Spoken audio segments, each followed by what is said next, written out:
Assalamualaikum warahmatullahi wabarakatuh. Perkenalkan, nama saya Jamaluddin Iskandar SPD. Saya sebagai guru mata pelajaran sejarah di SMA Negeri 1 Batu Layar, Kabupaten Lombok Barat, Provinsi Nusa Tenggara Barat, sekaligus sebagai mahasiswa PPG dalam jabatan Angkatan 3 tahun 2023 di LPTK Universitas Muhammadiyah Mataram dengan nomor induk mahasiswa 2023 01 2091 2021. Pada hari ini saya melaksanakan praktik pembelajaran sebagai persyaratan memenuhi PPG dalam jabatan ujian kinerja di SMA Negeri 1 Batu Layar di kelas 10. Simak video pembelajaran kami saya. Assalamualaikum warahmatullahi wabarakatuh.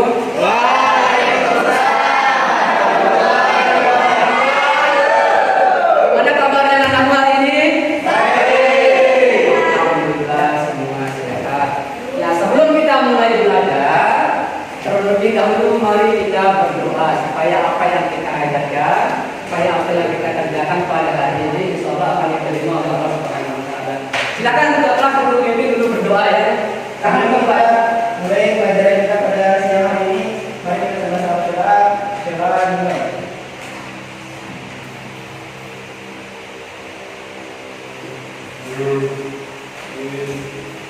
Selesai. Nah, Pak dulu mau ngecek kehadiran kalian dulu ya, Pak Absen ya. Dina peranan mengisi. Is. Adizatul Aini. Juan Rayani. Junaidi. M. Faisal. M. Faizul. Nadia Samsabila. Rizka Nuraidi. M. Muhammad Akbar.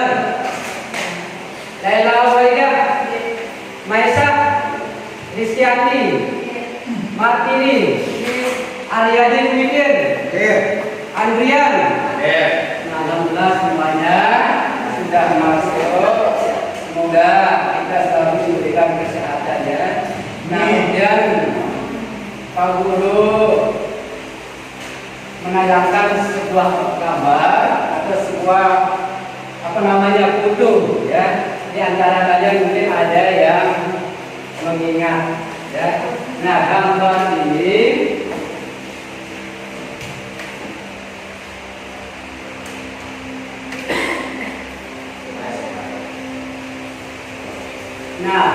coba perhatikan di depannya. Ini gambar apa ini? Masjid Al-Huda. Di mana letaknya? Di Jawa? Jawa Tengah. Nah, di antara kalian mungkin ada yang bisa menyebutkan hasil peninggalan kerajaan Islam yang ada di Lombok. Coba angkat tangannya. Angkat tangannya. Silakan Jun. Junaidi. Masjid kuno burung. Masjid kuno. Ya, Bayan. Tempatnya di? Bayan. Di Bayan. Kemudian yang lain, siapa yang bisa? Ya, siapa yang bisa? Ya, siapa yang bisa coba? Magang Selapan? Magang Selapan. Ada sekali peninggalan sejarah yang ditinggalkan oleh penduduk kita pada zaman dahulu. Nah, sekarang kita masuk pada materi tentang kerajaan Islam yang ada di Indonesia. Ya.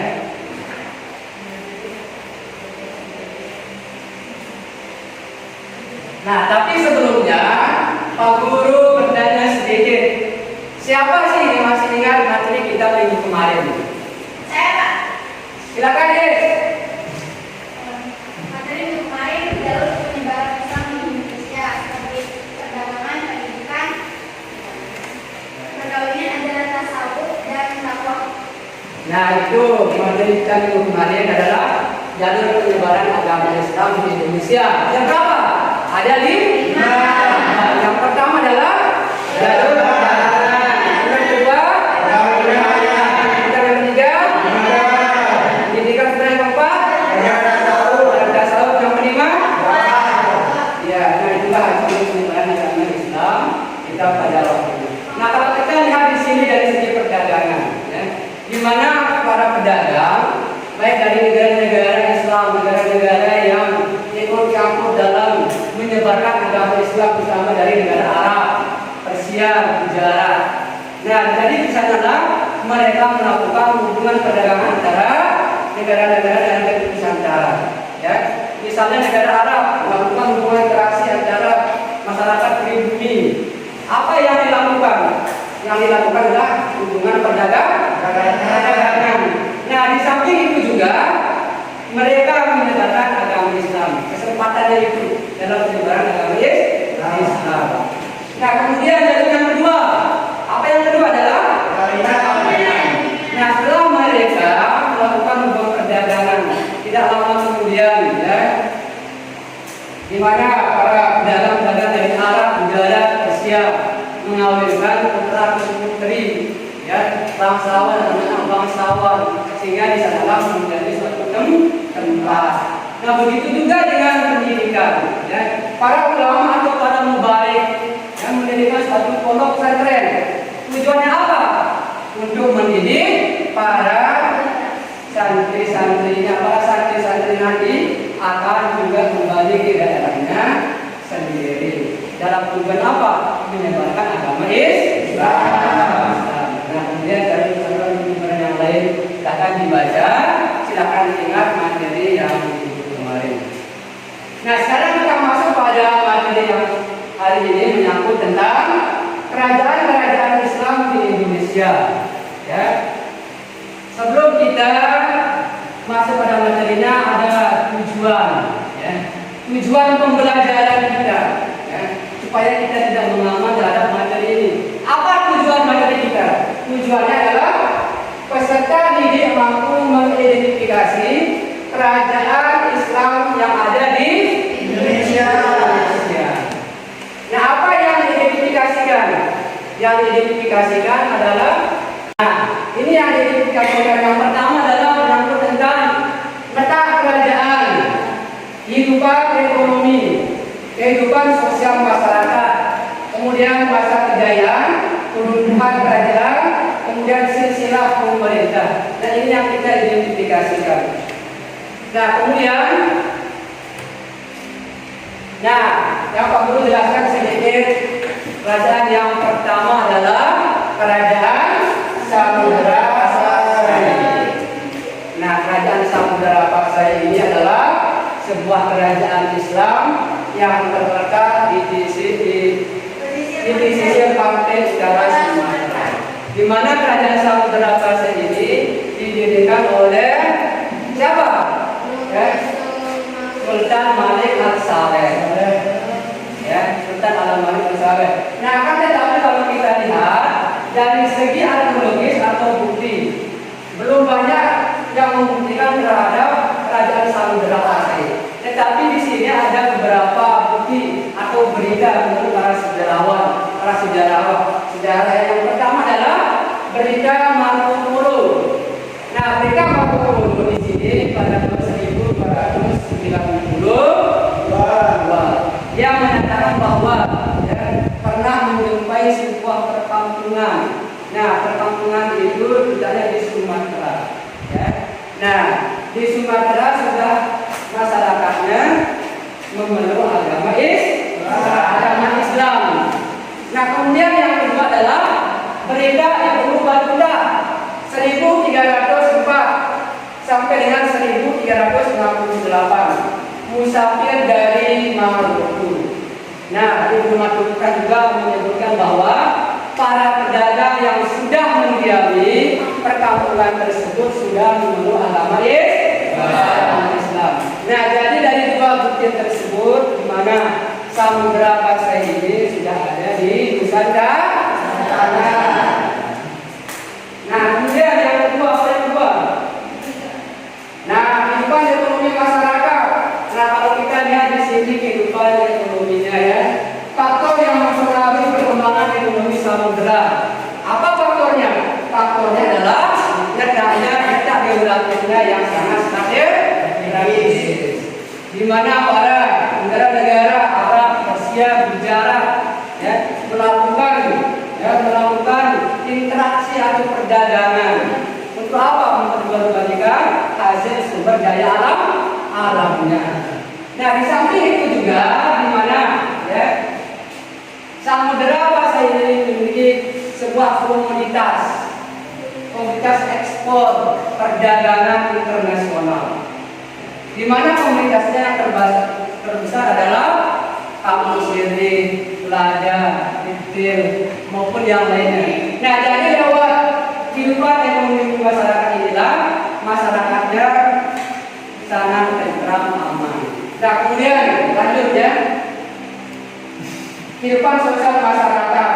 Nah, kalau kita lihat di sini dari segi kehidupan sosialnya, masyarakatnya sangat ya dipengaruhi oleh agama Islam, ya agama Islam.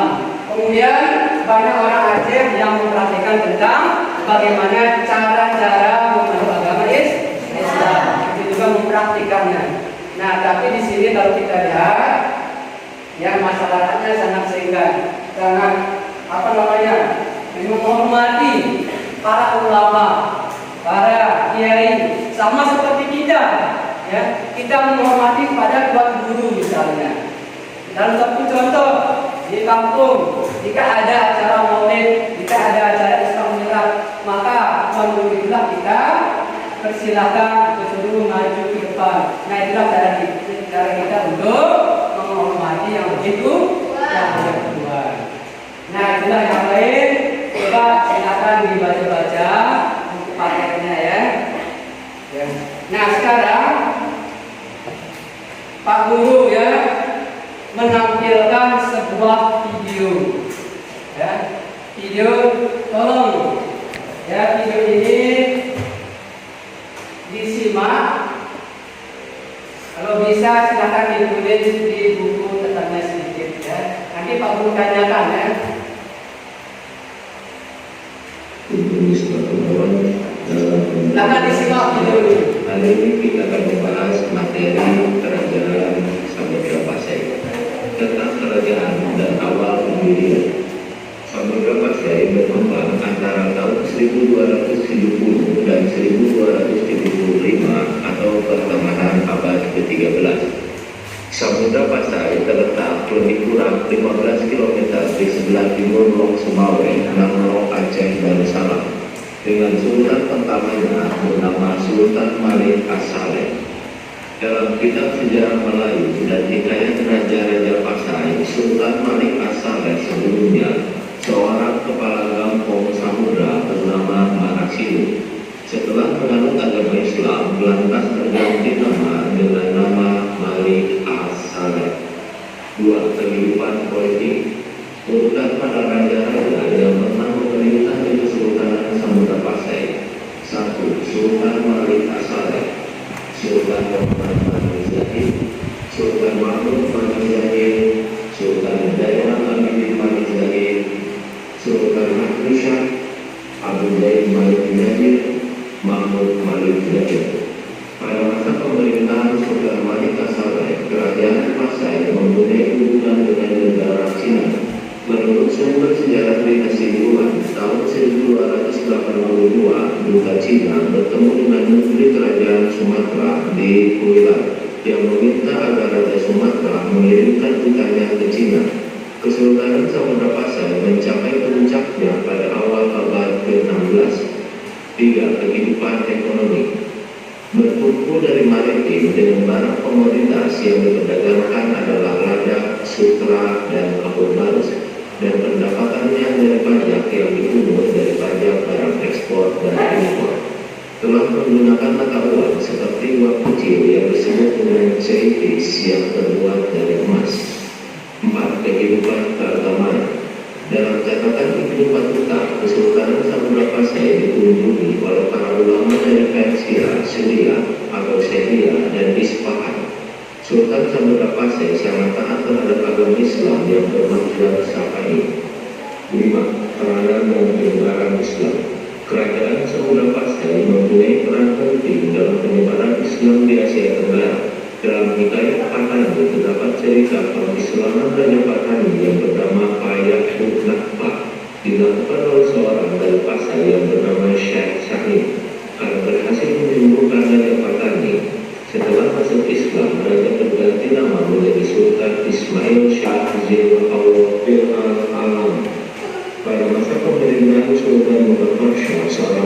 dari Pasai yang bernama Syekh Syafiuddin yang mendirikan masjid untuk orang-orang muslim di Patani. Batu nisan kubur yang disebut Batu Aceh menjadi nisan kubur raja-raja di Patani, Malaka, dan Malaysia. Pada umumnya, nisan kubur tersebut berbentuk menyerupai nisan kubur Sultan Malik As-Saleh dan nisan-nisan kubur dari sebelum abad ke-17. Yang terakhir, kemunduran Samudra Pasai. Sejak Portugis menguasai Malaka pada tahun 1511 dan meluaskan kekuasaannya, maka kerajaan Islam Samudra Pasai mulai dikuasai sejak 1521. Yang kedua, kerajaan Aceh Darussalam di bawah pemerintahan Sultan Al-Muhayyad Shah berhasil menguasai Samudra Pasai. Demikian pertemuan untuk hari ini. Terima kasih, sampai ketemu lagi di lain kesempatan. Nah, sudah ya. Nah, dari tayangan video itu mungkin di antara kalian siapa yang bisa memberikan tanggapan terhadap tayangan video tersebut. Silakan angkat tangannya. Silakan. Silakan. Samudra Pasai berkembang antara 1270 dan 1275 atau pertengahan abad 13, terletak di kurang 15 km dari sebelah timur Mandor Aceh di Darussalam dengan sultan pertamanya adalah Sultan Malik As-Saleh. Nah, itu ya tanggapan dari temannya ya. Siapa yang lain? Coba angkat tangannya. Coba Dina. Ya. Kehidupan politik urutan para raja-raja yang pernah memerintah di Kesultanan Samudra Pasai yaitu Sultan Malik As-Saleh, Sultan Malik Baqir, Sultan Mahmud Malik Sagir, Sultan Zainal Abidin Malik Baqir. Nah, itu tanggapan dari temannya juga. Tidak ada dua orang yang menanggapi dari tayangan video. Kemudian yang lain. Coba angkat tangannya. Coba Faisal. Kehidupan ekonomi bertumbuh dari Malaysia dengan barang komoditas yang diperdagangkan lada, sutra, atau baru. Nah, ada tidak. Ada yang lain?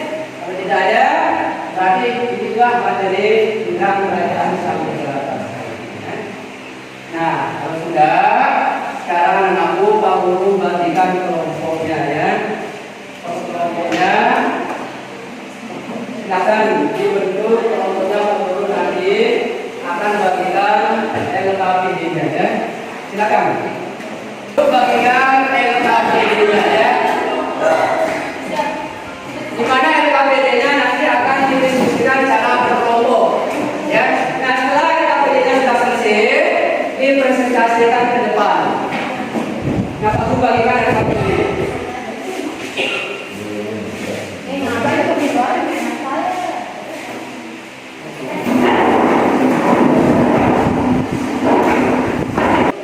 Nah, silakan aku didiskusikan secara berkelompok ya. LKPD yang sudah Pak Guru bagikan. Silakan. Bisa diri Pak, polisi pilihan.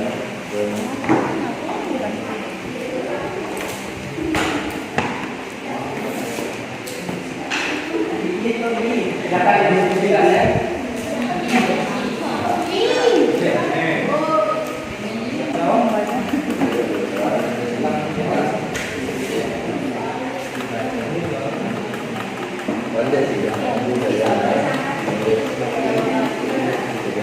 Kelompok yang pertama mempresentasikan hasil diskusinya ya. Silakan. Dua orang aja ya sebagai perwakilan. Coba yang besar. Coba silakan kita Pak.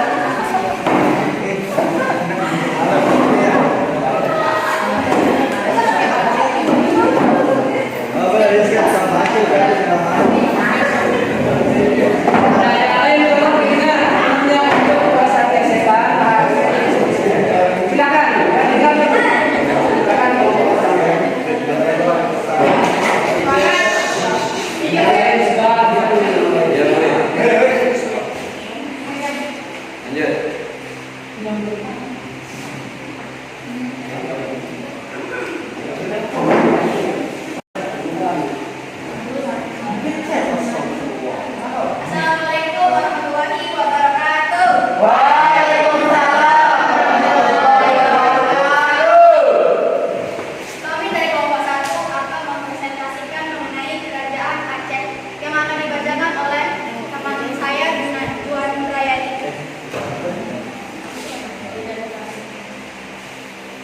Kelompok pertama membahas tentang Kerajaan Aceh.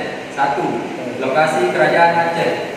Kerajaan Aceh terletak di Kerajaan Aceh, tepatnya terletak pada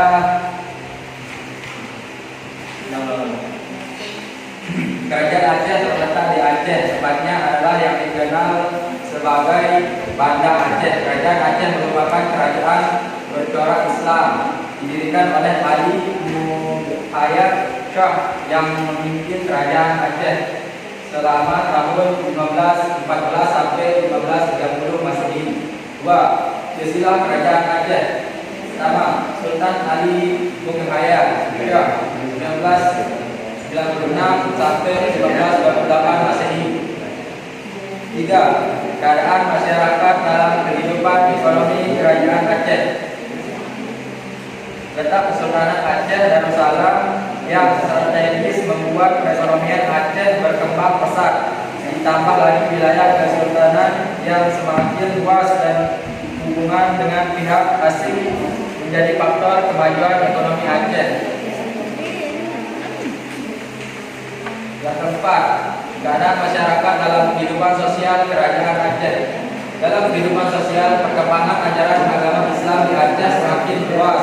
Selain itu, masyarakat di Aceh dibagi menjadi beberapa golongan. Golongan pertama disebut dengan TUU, yaitu mereka yang merupakan bangsawan. Golongan kedua adalah TUU yang merupakan para ulama. Golongan keempat adalah ulabela, yang adalah para prajurit. Yang terakhir adalah rakyat. 5. Masa kejayaan Kerajaan Aceh. Setelah Sultan Iskandar Muda naik tahta, Kesultanan Aceh mengalami perkembangan besar hingga mencapai puncak kejayaannya. 6. Kerubuhan Kerajaan Aceh pada 1641 atau sepeninggalan Sultan Iskandar, Kerajaan Aceh mengalami kemunduran. Faktor kejatuhan Kerajaan Aceh paling utama adalah adanya perebutan kekuasaan di antara para pewaris tahta. Sekian dari penjelasan dari kami. Ada yang bertanya? Silakan mengenali anakmu. Faisal, silakan. Siapa pemimpin Kerajaan Aceh? Kerajaan Aceh merupakan kerajaan Islam yang didirikan oleh Ali Muhayyad Shah yang memimpin Kerajaan Aceh selama 5 tahun. Ya, Faisal. Silakan Junaidi. Dan yang kedua, Tentang silsilah dari Aceh yang tertinggi sampai yang Dari yang tertinggi Sultan Ali Muhayyad, yang kedua Sultan Salahuddin, yang ketiga Sultan Alaluddin, yang keempat Sultan Husain, kelima Sultan Muda, yang keenam Sultan Zaid, yang ketujuh Sultan Ala, yang kedelapan Sultan Buyong, yang kesembilan Sultan Alaluddin Hidayat, yang kesepuluh Sultan Ali Riyad Shah. Sudah? ya. Mungkin sekian dari kami. Bila ada kurangnya mohon dimaklumi. Sekian. Wassalamualaikum warahmatullahi wabarakatuh.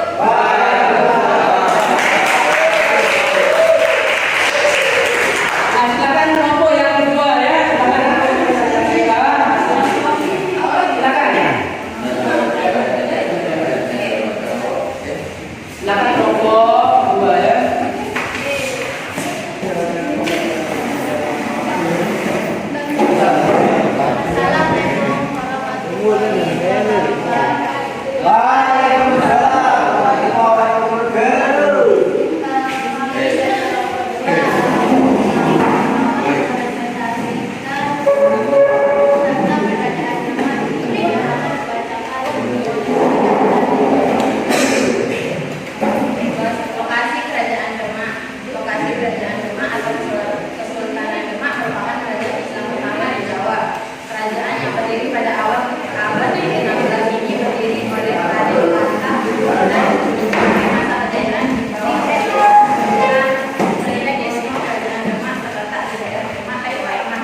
Sunan Prawoto dari 1546 sampai 1579 Masehi. Yang terakhir Arya Mupanangkam dari 1599 sampai 1554 Masehi. Yang ketiga, keadaan masyarakat dalam kehidupan ekonomi Kerajaan Demak. Bidang ekonomi masa Kerajaan Demak cukup strategis dan berkembang. Serta Kerajaan Demak menjadikannya sebagai kerajaan maritim. Hal ini mendorong aktivitas perdagangan cepat berkembang di samping dari perdagangan. Silakan siapa yang menanggapi dari diskusi kelompok kedua? Silakan. Silakan. Nah, silakan ya. Silakan ada lain. Silakan. Tahun berapa kebetulan itu terjadi? Tahun berapa kebetulan itu terjadi? Kebetulannya itu terjadi pada tahun 1586. Dan Ada lagi? kemudian yang lain? Ya? Tak ada? Nah, itu cuma satu yang bertanya ya. Sekian dari kami. Wassalamualaikum warahmatullahi wabarakatuh.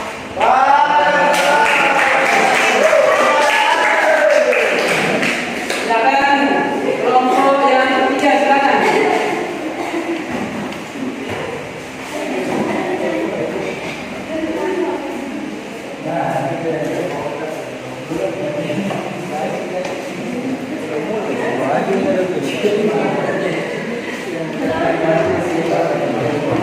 Assalamualaikum warahmatullahi wabarakatuh.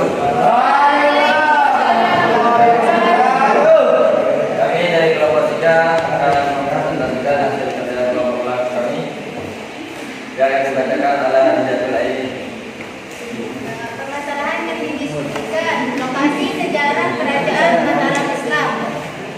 Pusat pemerintahan Mataram Islam terletak di sekitar Yogyakarta dan sempat mengalami perpindahan ke Surakarta. Silsilah kerajaan Mataram Islam. 1. Penempatan Senopati atau Sutawijaya. 2. Prabu Monyokrawati atau Raden Nasjolang. Yang ketiga, Adipati Makroputro. Nomor 3, keadaan masyarakat dalam kehidupan ekonomi kerajaan Mataram Islam. Letak kerajaan Mataram Islam berpusat di Kota Gede, Yogyakarta. Kerajaan ini menggantung perekonomiannya pada hasil pertanian. Daerah pesisir pantai yang dikuasai tidak dimanfaatkan. Keempat, keadaan masyarakat dalam kehidupan sosial kerajaan Mataram Islam. Raja Sutawijaya menginginkan seluruh penduduk yang berada di bawah kekuasaan Mataram Islam harus menganut agama Islam. Yang kelima, masa kejayaan kerajaan Mataram Islam. Kerajaan Mataram Islam berhasil melakukan perluasan wilayah Agung atau Amangkurat I. Sekian. Ada pertanyaan? Siapa pendiri kerajaan Islam? Dan kurang dulu. Siapa? Saya tanya siapa pendiri kerajaan Islam? Dari kerajaan.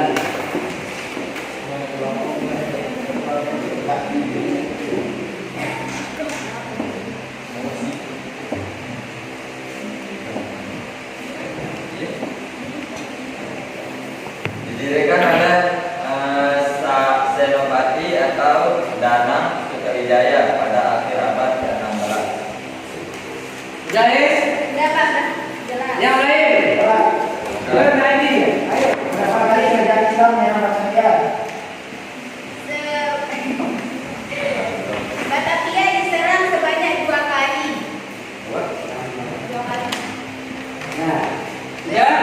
Yang kecil itu ada Juan. Udah? Ya. Sekian dari kelompok kami. Assalamualaikum warahmatullahi wabarakatuh.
kerajaan Ternate mengalami keruntuhan?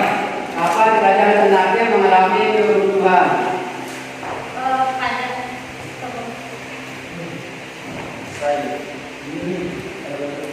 Pada kerajaan Ternate mengalami keruntuhan pada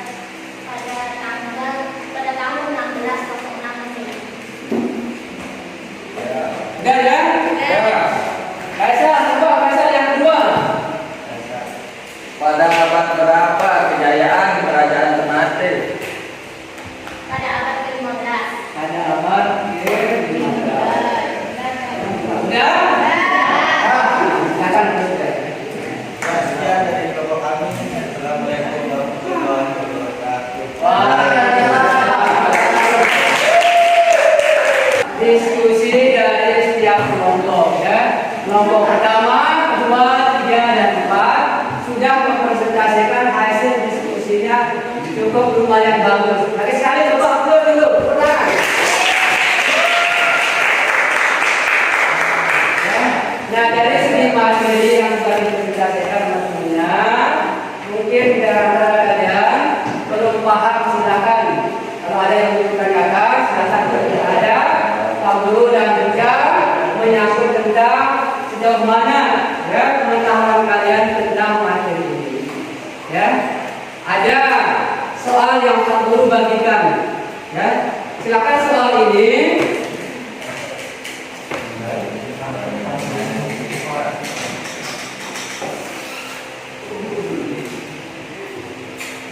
Nah, silakan soal ini dijawab. Ya. Nah sebelum Pak Guru bagikan soal ini, silakan anak-anakku duduk di tempatnya seperti semula. Silakan soal ini jawab Pak Guru bagaimana kemampuan saya memahami materi yang tadi, ya yang Pak Guru jelaskan maupun materi-materi yang sudah didiskusikan tadi ya. Silakan dijawab.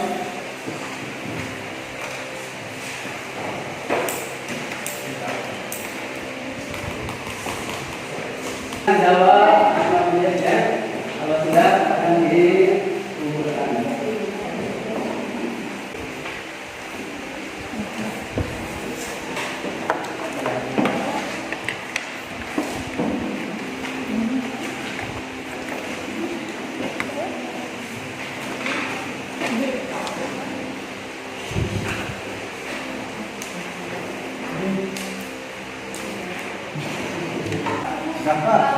Ya, udah aja deh.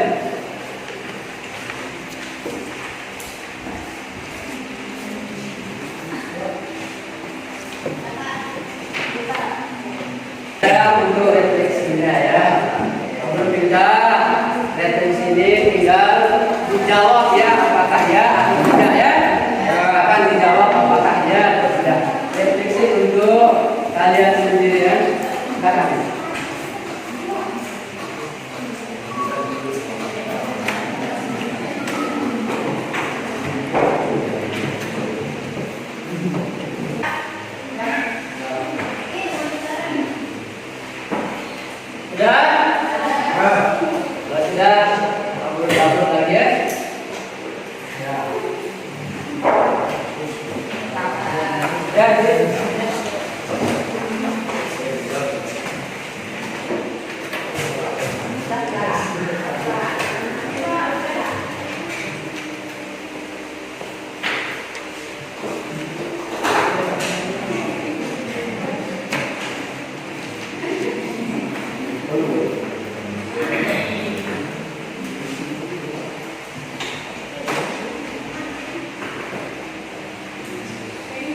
Nah, kalau sudah, coba perhatikan dulu ya aku ya.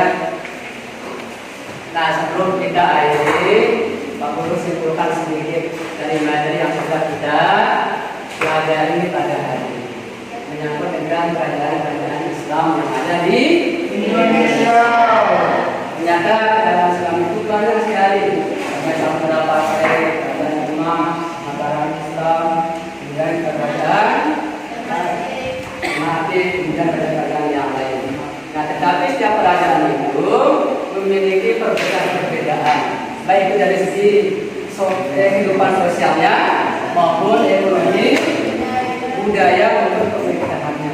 Itu juga di mana tempatnya terletaknya.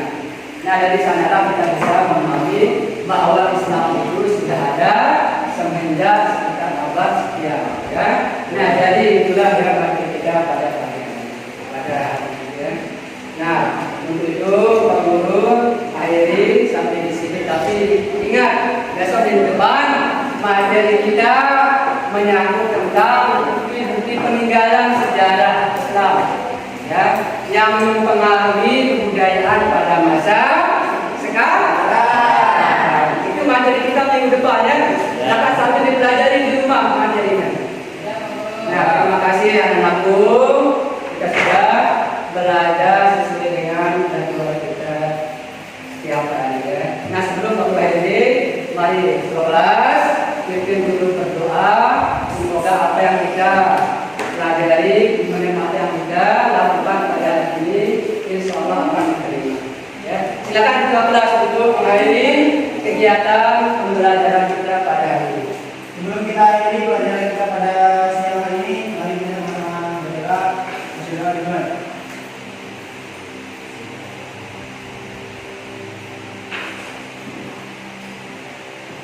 Selesai. Siap, berjalan.